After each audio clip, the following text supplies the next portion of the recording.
मैं ये मेरा फारूक मेरा भाई है, छोटा भाई है मेरा। मैं कराची से आया हूँ। ये जो कुछ भी है बहुत बड़ा जुल्म हुआ है और हम जो भी करेंगे वो कानून के मुताबिक करेंगे। इसके बच्चों को इंसाफ चाहिए। बहुत बड़ा अफसोस हुआ है। हमारी इतनी अमूल ऐसे हैं कि एक गाड़ी भी नहीं मौके पर मौजूद है।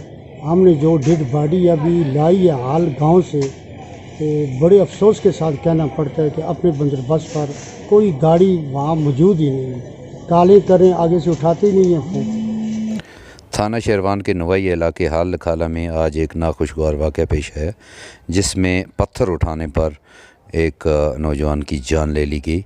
ज़िंदगी की बाजी हार गया, उसके ऊपर अच्छी असला से फ़ायर किए गए, जिसकी वजह से ये नौजवान फ़ारूक जो है वो ये ज़िंदगी की बाजी हार गया। छोटे छोटे इसके मासूम बच्चे जो हैं वो रह गए हैं। पत्थर वहीं पड़े हुए हैं। कातिल जो है वो फ़रार हो चुका है। फ़ारूक की वालदा की मदीयत में मुकदमा जो है उसका अंदराज किया गया है। डेड बॉडी को डिस्ट्रिक्ट हेडक्वार्टर अस्पताल एबटाबाद लाया गया है।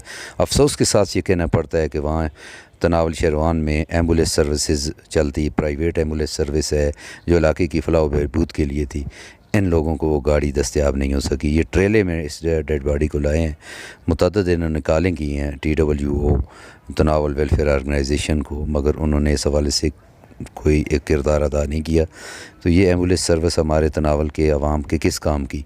ये सिर्फ़ शो के लिए और चंदे के लिए, खुदा के लिए कुछ ऐसा काम करे ताकि लोगों की खिदमत हो सके और इन लोगों की मदद हो सके।